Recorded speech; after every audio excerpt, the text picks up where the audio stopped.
Welcome to my channel. Let me ask you something. What if the next book you read could change your entire life? What if the secret to improving your English, building confidence, and unlocking new opportunities isn't a perfect teacher, an expensive course, or moving to another country, but simply reading the right book at the right time? Sounds impossible, right? It's not. In fact, it's one of the most powerful things you can do, and most people never realize it. In this video, I'm going to show you exactly what to read, why it matters, and how even one book can shift the way you think, speak, and live. So stick with me till the end. Because once you understand how to choose the right books, you won't just become a better English speaker, you'll become a better thinker, learner, and version of yourself. Let's get started. Chapter 1. Why Reading Changes Everything, even if you're a beginner. Let me start with something simple but powerful. You don't need perfect English to start reading.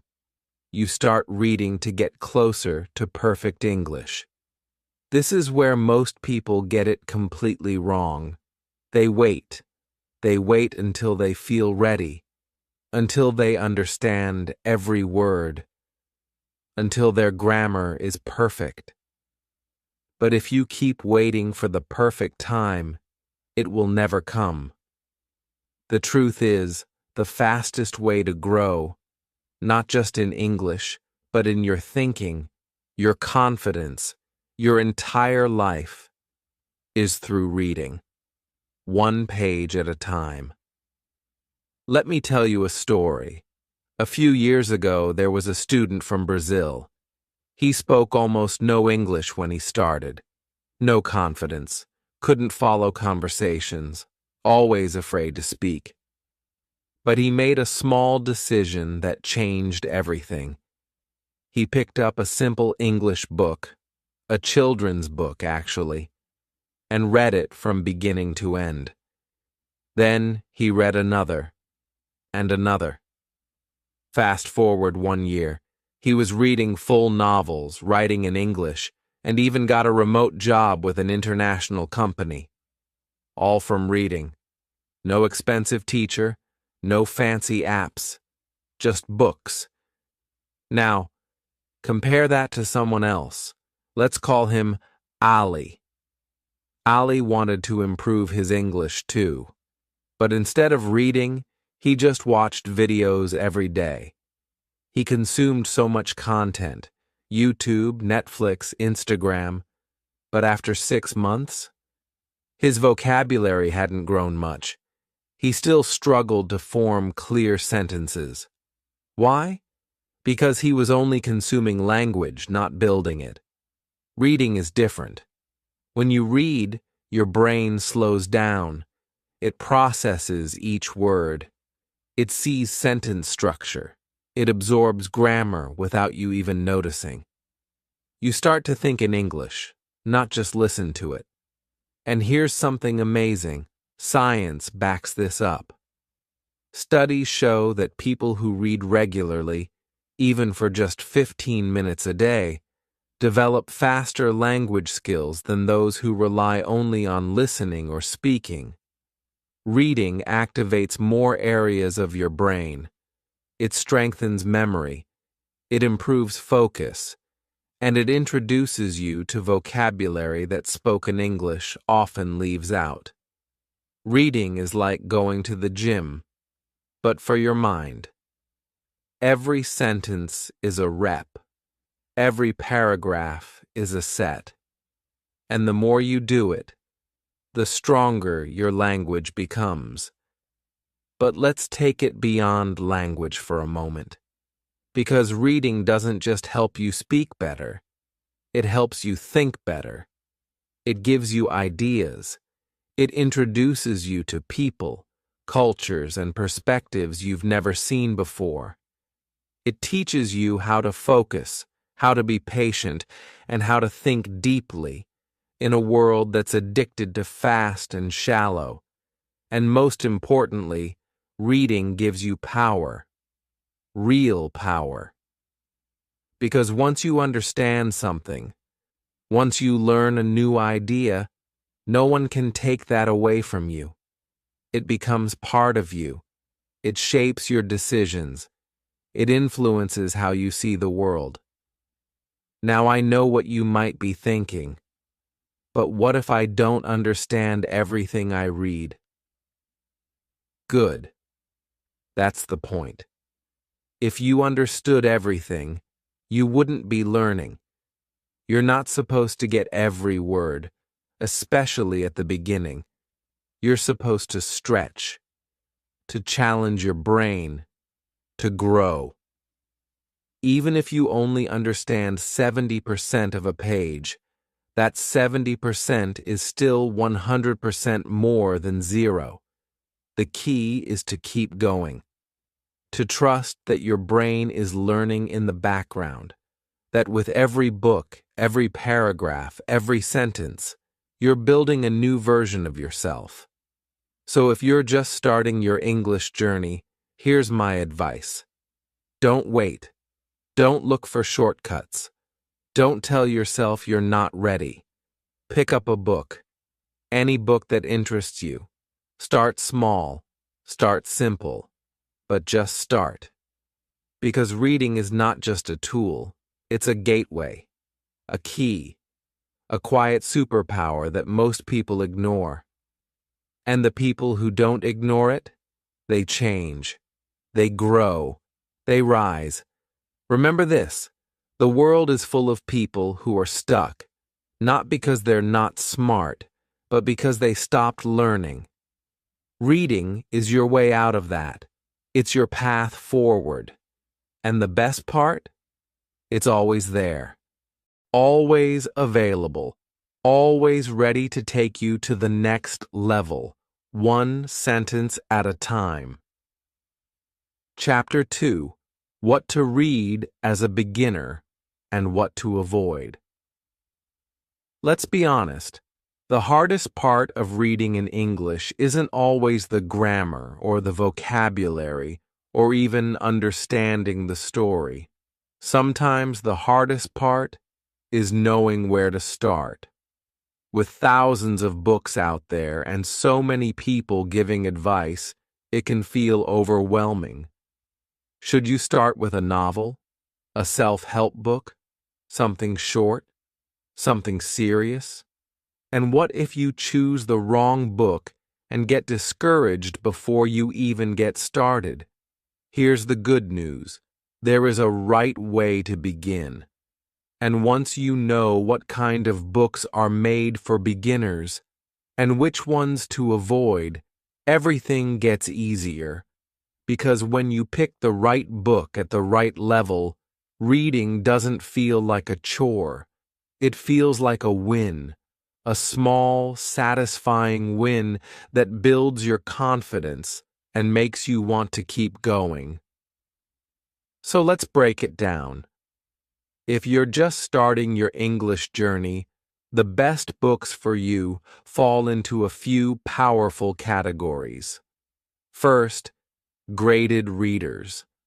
These are books specially written for English learners, and they come in levels, from beginner to advanced. They use simple vocabulary, short sentences, and lots of repetition. But here's the key. They still tell real stories. Not boring textbook stories, real adventures, mysteries, romance, history. They're designed to teach without making you feel like a child. Some popular series are from Oxford Bookworms, Penguin Readers, and Cambridge English Readers. Next, children's books. Yes, children's books. Don't let the word child scare you. These are gold for beginners. Why? Because they use simple language, clear structure, and lots of repetition. They're perfect for building basic vocabulary. Start with books made for ages 6 to 9. Picture books are great too. The images help you understand the story and guess new words. Some powerful examples: The Very Hungry Caterpillar by Eric Carle or Frog and Toad by Arnold Lobel. Simple stories, big impact. Another great category: short stories. These are perfect if you struggle with focus or feel intimidated by long books. Short stories are complete in just a few pages. You get to feel the satisfaction of finishing something without the pressure of hundreds of pages. Plus, you get to practice new words and sentence patterns in small, manageable chunks. And for those who want something more practical, try simple nonfiction. Books like self-help, biographies, or motivational topics written in easy English. Many ESL publishers now create simplified versions of famous nonfiction books. For example, Who Was biographies, like Who Was Steve Jobs, or simple books about habits, success, or famous people. These books help you learn language and life lessons at the same time. Now, let's talk about what to avoid, because this is where a lot of beginners get stuck. Many learners make the mistake of starting with classic literature. Books like Pride and Prejudice, The Great Gatsby, or even modern bestsellers like Harry Potter. Now listen, these are amazing books, but not for beginners. Why? Because the vocabulary is difficult, the sentences are long, and the writing style can be confusing even for native speakers. Starting with these books can kill your confidence. You read a few pages, understand nothing, and start to believe reading is too hard. But it's not you. It's the book. You just started too high. So how do you know if a book is the right level for you? Try the 5-finger rule. Open a page, any page, and read. Every time you see a word you don't understand, put up 1 finger. If you get to 5 fingers before finishing the page, the book is too hard. Try something easier. If you have 0 or 1 unknown word, it might be too easy. But if you find 2 to 3 new words per page, you've found the sweet spot. That's your book. Here's another trick. Read the first 2 pages. If you feel tired, lost, or frustrated, stop. That book isn't for you. But if you feel curious, even if you don't understand every word, keep going. Because that's the kind of book that grows you without burning you out. I want you to remember this. Reading isn't a test. It's a tool. The goal isn't to understand everything. It's to understand enough to enjoy the process and improve over time. Reading should build you up, not break you down. It should make you feel smarter, not smaller. And the right book can do that, if you choose wisely. So today, go find your first book. It doesn't need to be famous. It just needs to be the right level, the right length, and something you're curious about. Start small. Start simple. But just start. Because once you find a book that fits, reading won't feel like a school assignment anymore. It will feel like a new world opening up, just for you. Chapter 3: The Secret Sauce: How to Read Effectively Without Feeling Lost. Let's be real for a second. Most people don't stop reading because they're lazy or unmotivated. They stop because they feel lost. They open a book, start strong, and then, boom, A sentence makes no sense. A new word pops up, then another. Suddenly they feel stuck, frustrated, and maybe even a little stupid. But they're not. The problem isn't them. The problem is how they're reading. Here's the truth. You don't need to understand every single word to become a better reader. In fact, trying to stop and check the dictionary every 5 seconds, that's one of the fastest ways to kill your confidence. You don't need to read harder, you need to read smarter. And that's what this chapter is all about. Let's start with something called the 80-20 rule. It's simple. About 80% of your results come from 20% of your effort. And in reading, that means this. Most of your language growth comes from focusing on the most common words. The truth is, in English, the top 2,000 words are used again and again in almost every book, conversation, and movie. So when you read, don't stress about the rare or difficult words. Focus on the words you keep seeing over and over. Those are the words that will change your English. Now, what do you do when you don't know a word? Do you stop? Do you look it up? Sometimes, but not always. In fact, here's a much better skill to build: guessing from context. Let me give you an example. Imagine you're reading this sentence. She was absolutely thrilled when she saw the surprise party. Maybe you don't know what thrilled means, but look at the clues. Surprise party, absolutely, and when she saw. These are positive hints. From the context, you can guess. Thrilled probably means happy or excited. And that's exactly right. You didn't need a dictionary. You just needed to read with your eyes open. This is how native speakers learn vocabulary, not by memorizing definitions, but by paying attention to how words are used. So here's a tip. When you come across a new word, try to figure out the meaning first. Only if the word keeps coming up and you still don't understand it, then look it up. But 80% of the time, your brain will figure it out on its own. And that's the best kind of learning. Learning that sticks. Let's talk about another powerful technique. Rereading. Most people read a book once and move on. But rereading is where the real magic happens. The first time you read, you're just trying to survive. Follow the story, catch the main idea, recognize a few new words. But the second time, everything slows down. You notice grammar patterns.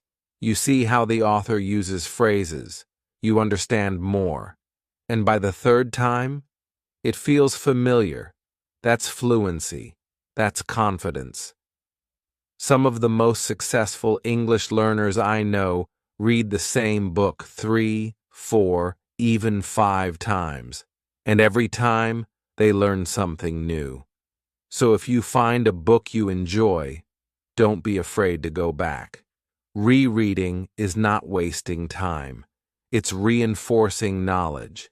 And that's how you go from understanding to mastery. Now let's talk about 2 types of reading. Don't worry, I'll keep it simple. There's intensive reading and extensive reading. Intensive reading is slow, focused reading. You look at grammar. You study new vocabulary. Maybe you even write notes. It's great for short texts, like articles, short stories, or book excerpts. You go deep. You learn a lot from just a few pages. Extensive reading, on the other hand, is about reading more. Not perfectly, but with enjoyment. You don't stop for every unknown word. You just keep going, understanding the big picture. This is how you build flow. This is how you train your brain to think in English. Most of your reading should be extensive. Just read. Keep the rhythm. Trust the process. You don't need to choose one or the other. Mix both. Maybe 15 minutes of fun reading in the morning, extensive, and 10 minutes of deep study in the evening, intensive. The key is consistency, not perfection. Here's something you should remember. Reading is not a race. It's not about finishing books fast or understanding everything. It's about showing up every day. It's about growing just 1% every time you open a book. And over time, those small gains become something big. So if you've ever felt like reading in English is too hard, or that you'll never be fluent, take a breath. You're not behind. You just need a better approach. Read books that fit your level. Guess more. Translate less. Read for joy, not just for grammar. And reread the books that speak to you. Because the real secret to becoming fluent, the secret sauce, isn't being perfect. It's not giving up. It's turning reading into a habit. And when you do that, everything else, the vocabulary, the grammar, the confidence, starts to follow. Chapter 4. Fiction versus nonfiction. Which one should you read? Let me ask you a question. Do you want to read to escape or to evolve?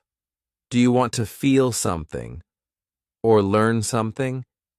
Because that's the real difference between fiction and nonfiction. And the truth is, if you want to become fluent in English, you need both.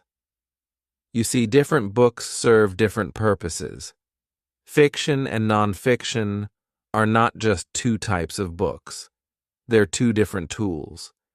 And when you understand how to use each one, reading becomes powerful. You stop guessing what to read next, and you start choosing books that match your goals, your mood, and even your energy level. Let's start with fiction. Stories, novels, characters, emotions. Fiction is where language comes to life. When you read fiction, you're not just learning words, you're stepping inside another person's world. You feel what they feel, you see what they see, you experience the story from the inside out. That's empathy. That's emotional intelligence. That's cultural understanding. And here's something most learners don't realize. Fiction is a secret weapon for fluency. Why?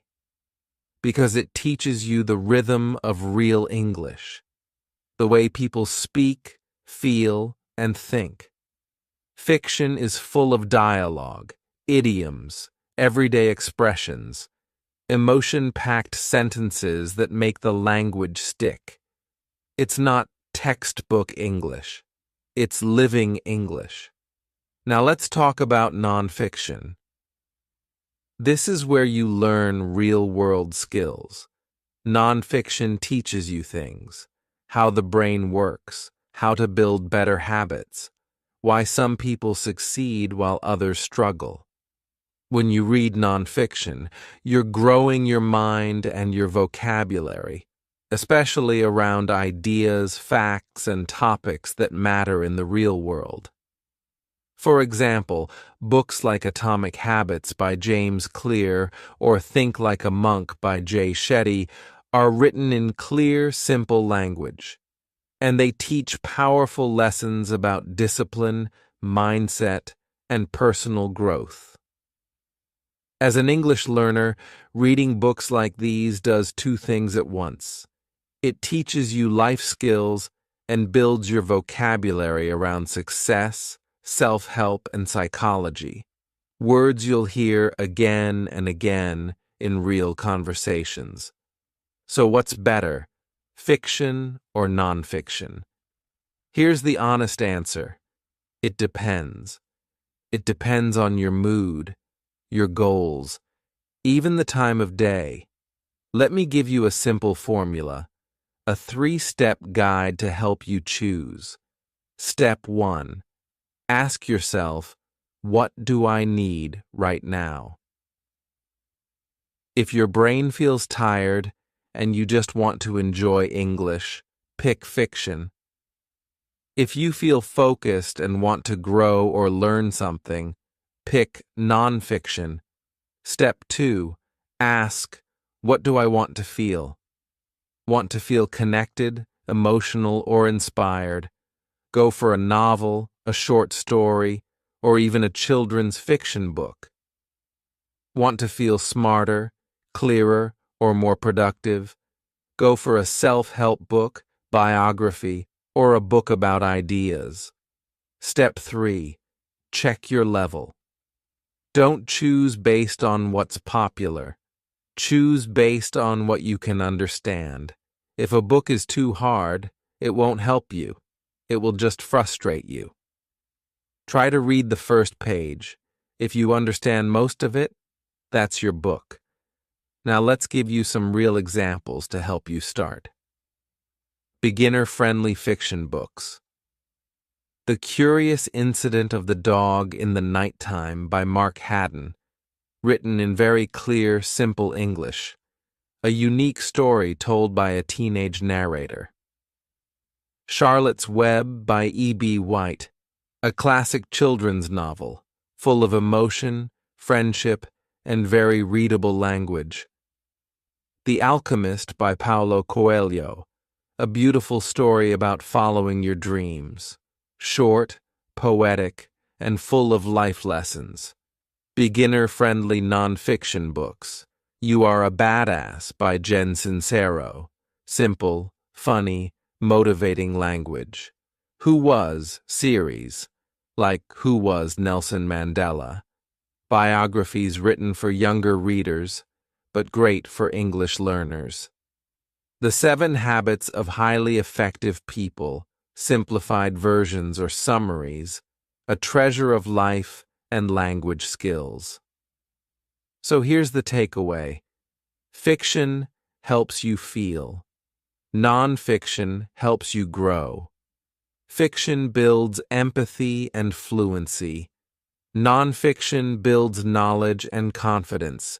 You don't have to choose one forever. Just choose what helps you today. Reading isn't about finishing a list. It's about moving forward, one book at a time. So build a healthy reading balance. Mix story with strategy. Mix feeling with thinking. And slowly you'll notice something beautiful. English is no longer just a subject. It's a part of who you are becoming. And that's when learning becomes transformation. Chapter 5. Building a reading habit that sticks, even if you're busy. Let's face it, reading once won't change your life, but reading consistently will. The key isn't about squeezing in hours of reading every day. It's about making reading a natural, enjoyable part of your life. And guess what? Even if you're busy, you can do this. This chapter is all about turning reading into a habit that actually sticks. It's about making reading something you look forward to, not something that feels like homework. I'm going to show you exactly how to do this, step by step, so you don't just try to read more. You actually do it. Let's start with the 10-minute rule. Top moment. The 10-minute rule that creates unstoppable progress. Here's the secret. You don't need hours to make reading a habit. You just need 10 minutes a day. That's it. Think about it. If you can spare 10 minutes to scroll through your phone or watch a video, You can spare 10 minutes to read. Why 10 minutes? Because it's small enough to fit into any schedule, but powerful enough to create consistent progress. And once you get started, it's easier to keep going. But even if you don't read longer than 10 minutes, that's still progress. Consistency, not duration, is what matters most. Here's how to make it work. 1. Pick your book before you start your day, not in the middle of it. Set a timer for 10 minutes, no distractions. 3. Read until the timer goes off. Don't overthink it. Just focus on the book. Celebrate the small win. You read for 10 minutes. And get back to your day. The best part? After you do this for a week, you'll find that 10 minutes naturally turns into 15 or 20 minutes. You'll want to read more. And when you want to read more, that's when the magic happens. Top moment: how to turn reading into a relaxing ritual, not a stressful task. So many learners treat reading like it's something they have to do, like a chore. But reading should feel like a gift, not a task. The key to making reading stick is to create a relaxing ritual. Here's how. 1. Find your spot. Where do you feel most relaxed? Your favorite chair, the couch, your bed? Create a reading corner. You don't need a fancy chair or desk, but you do need a spot where you feel comfortable and at peace. 2. Set the mood. Make reading feel special. Maybe light a candle, get a cup of tea or coffee, or put on soft music. When reading becomes part of your routine, you want it to feel like a break, not an obligation. 3. Create a pre-reading routine. It can be as simple as stretching for 30 seconds or taking a few deep breaths before you dive into your book. The ritual around your reading session will help you get into the zone faster. When you treat reading like a relaxing habit, it stops feeling like work.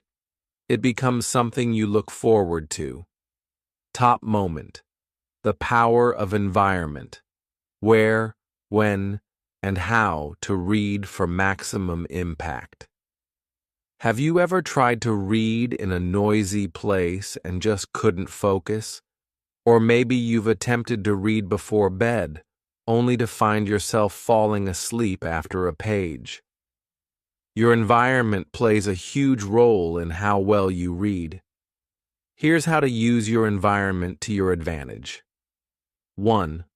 Where to read. Choose a place where you're least likely to get interrupted.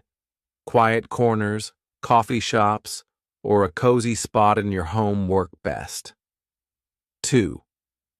Avoid the TV room or places where you'll be tempted to scroll through your phone. 3. When to read. Find a time when your mind is fresh. Some people prefer morning reading, while others love reading at night before bed. The key is consistency. Choose a time that works for you and stick to it. 4. How to read. Make sure you're comfortable. Avoid slouching or cramping yourself up. If you're reading on a device, adjust the screen brightness to avoid eye strain. You want your reading experience to be as easy and enjoyable as possible. But the most important piece of the puzzle: don't just read anywhere or anytime. Choose environments that help you focus, feel good, and make reading an experience worth sticking with. Recap. Reading isn't a one-time thing. To really improve your English and grow as a person, you need to turn reading into a habit. With the 10-minute rule, a relaxing reading ritual, and the power of a supportive environment, You'll build a habit that not only sticks, but thrives, even when life is busy. You don't need to be perfect. You don't need hours. You just need to keep reading. Every day, even if it's only for 10 minutes. Consistency is the key to success. Chapter 6. What happens when you read every day? The transformation. This is where it all comes together. In this final chapter, we're going to talk about the real transformation, the long-term benefits of reading daily. I'm not just talking about language learning, though that's a huge part of it. I'm talking about life. Imagine, just for a moment, where you could be in 6 months, a year, or even 5 years from now, if you commit to reading every day. The person you could become, confident, fluent, curious, and powerful, with just a few minutes of reading each day. And the best part? It's not a fantasy. This is a reality that's within your reach. Top moment: the before and after comparison of a reader versus a non-reader. Let's start by looking at a comparison. What does daily reading do to a person's life? The non-reader. Imagine a person who's stuck. They struggle with English, they're often unsure of themselves, and they feel overwhelmed when they try to improve. They want to be fluent, but they don't know where to start. They're filled with doubt, unsure of their potential, and frustrated because they feel like progress is impossible. The daily reader. Now picture someone who reads every day, even just 10 minutes a day. Over time, their vocabulary expands, their grammar improves. They become more confident, not just in English, but in themselves. They start understanding the world around them in a deeper way. Their curiosity grows, and soon, they're not just reading books. They're diving into new experiences. Their mindset shifts, their goals evolve, and opportunities start to open up. They're no longer stuck. They're thriving. This transformation is real. It's not magic. It's the result of consistent daily action. Top moment: the story of a learner who went from struggling with English to teaching others, just by reading. Let me tell you the story of one learner, Maria. When she first started learning English, she felt lost. She could barely get through a page of a book without feeling overwhelmed. She avoided speaking because she was afraid of making mistakes. But Maria didn't give up. She committed to reading every day. At first, it was just a few minutes a day, small progress. She stuck with it, and slowly, something incredible happened. Words that once seemed impossible began to make sense. Grammar that confused her started to click, and most importantly, her confidence grew. Maria didn't just learn English, she became fluent, and in just 2 years, she was able to teach English to others. That's the power of daily reading. Her story isn't unique. It's the story of countless learners who have turned their lives around just by committing to a simple daily habit. Top moment: emotional. Close with a question. What if the book that changes your life is the next one you read? I want to leave you with this question. What if the book that changes your life is the next one you read? It might sound dramatic, but it's true. Every book you read is an opportunity. It's a chance to learn something new, grow in ways you didn't think possible, and transform your life. And it's not about reading the perfect book. It's about reading consistently and letting the journey unfold. So here's the question for you. Are you ready to start? The transformation you're looking for begins with one simple step: opening the next book. The new you is waiting on the other side. All you need to do is start today. This is where it all changes, not just for your English, but for your life. Let's go make it happen. Recap. By reading every day, you open the door to a future full of possibility. Whether you're improving your language skills, gaining confidence, or transforming your life, daily reading is the key to becoming the best version of yourself. So what's stopping you? The next book you read could be the one that changes everything. If this video gave you something to think about, or better yet, something to take action on, then you already know what to do. Hit the like button so more learners like you can find this, and let's spread the message. Subscribe to the channel for more videos just like this: real talk, real tools, and real growth. And I want to hear from you. What book are you going to start with? Let's build a reading revolution. One page at a time. The journey starts now. Let's get reading.